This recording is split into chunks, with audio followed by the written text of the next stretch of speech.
একবেলা আইলে একবেলা আইতাম পারি না, অনেকদিন রাইতেছে না হইয়া থাকতে হয়। কৈশোর মানে দুরন্তপনা আর রঙিন স্বপ্নের জালবোনা। তবে তোফাজ্জল আলীর জীবনের কৈশোর মানে অসুস্থ বাবা, দাদি আর বোনের মুখে দুমুটো খাবার তুলে দেওয়ার সংগ্রাম। তার ভালোবাসা আর কর্তব্যের গল্প লেখা হয় প্রতিদিনের ঘামে, সাইকেলের প্যাডেলে আর পরিবারের প্রতি গভীর মমতায়। এই গল্প এক কিশোরের অদম্য জীবনযুদ্ধের।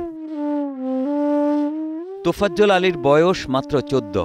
যে সময় তার হাতে থাকার কথা বই, খাতা ও কলম, কিন্তু অভাব তাকে ছুঁড়ে ফেলেছে শিক্ষার জগৎ থেকে। এই বয়সেই পরিবারের 4 সদস্যের ভরণ পোষণের দায়িত্ব কাঁধে তুলে নিয়েছেন তিনি। প্রতিদিন আমি কাজে যাই, আর কাজে গিয়া আমি 2-250 টাকা পাইলে ঘরের চাউল ভাত আনি, আর কোনোদিন আমার দাদি লাগে ঔষধ আনি, আর কোনোদিন আনতাম পারি না। আর আমার বাবারও অসুস্থ, বোনও অসুস্থ, আর পরিবারও আমি সংসারের চালাইয়া নিতে হয়। আর আজ 1.5-2 বছর ধরে আমার বাবাই কাম করতে পারি না, আমি কাম করি।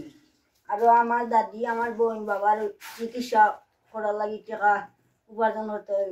পানি বেশি বেশি আমার আব্বা উব্বা লাগে ঔষধ আনি, বাজে দিন ঔষধ আনি, বাজে দিন আনতাম পারি না। 1.5 বছর ধরে তোফাজ্জলের বাবা আহমদ আলী অসুস্থ, ভারী কোনো কাজ করতে পারেন না, মা বেঁচে নেই। ঘরে 85 বছরের অসুস্থ দাদি, একমাত্র বোন মানসিক ভারসাম্যহীন। বড় ভাই শ্রীমঙ্গলের একটি বাসায় কাজ করেন গৃহকর্মী হিসেবে। পুরো সংসারের একমাত্র দায়িত্ব যেন তোফাজ্জলের। 15 কিলোমিটার দূরে যে গান যাই, আর যাওয়ায় আবার 30 কিলোমিটার দূরে। আরও সাইকেলটা আমার সম্বল, আরও সাইকেলটা দিয়ে আমি রোজগার করিয়া বা দাদি বাবা বোনের মুখও খানি জুগাইয়া দেয়। আর বিভিন্ন সময় সাইকেলটা বিভিন্ন কারণে নষ্ট হয়ে যায়, আর আমি যাইতাম পারি না, এর কারণে আমার পরিবার উপাস থাকতে হয়। সব মশার বিরুদ্ধে সুরক্ষা দিতে এলো বসুন্ধরা এক্সট্রিম অ্যারোসল, মশার বিরুদ্ধে এক্সট্রিম সুরক্ষা। প্রতিদিন সকাল থেকে সন্ধ্যা পর্যন্ত সাইকেল চালিয়ে পাহাড়ের খাসিয়া পুঞ্জিতে পান সংগ্রহ করে আয় হয় মাত্র 200 থেকে 250 টাকা। তাতে জোটে না সবার খাবার। কোনোদিন পানি পান করেই তাদের দিন পার করতে হয়, এমনটাই জানালেন তোফাজ্জলের বাবা। 5 বছর দিন ধরে আমিও বাড়িতে মানি না, অসুখ বিসুখে আমারও শরীর ধরে রয়েছে। আরও বাচ্চাটা আমার নির্ভর বাচ্চাটার উপরে। বাচ্চা কোনোদিন রুজু করতে পারলে খাই, আর রুজু করতে না পারলে পানি খাইয়া রাইতে কাটানো লাগে আমরা।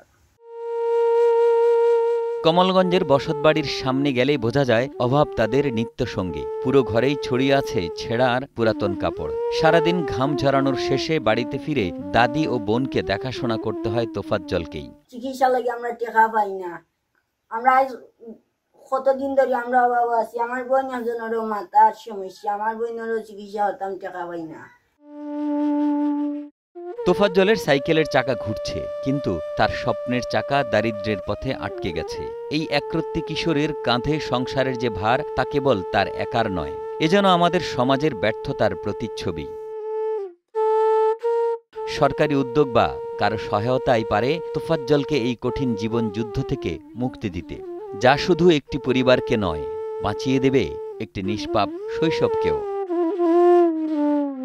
মৌলভীবাজার থেকে মোস্তাফিজুর রহমানের পাঠানো তথ্যচিত্রে ডেস্ক রিপোর্ট, একে আজাদ, কালের কণ্ঠ।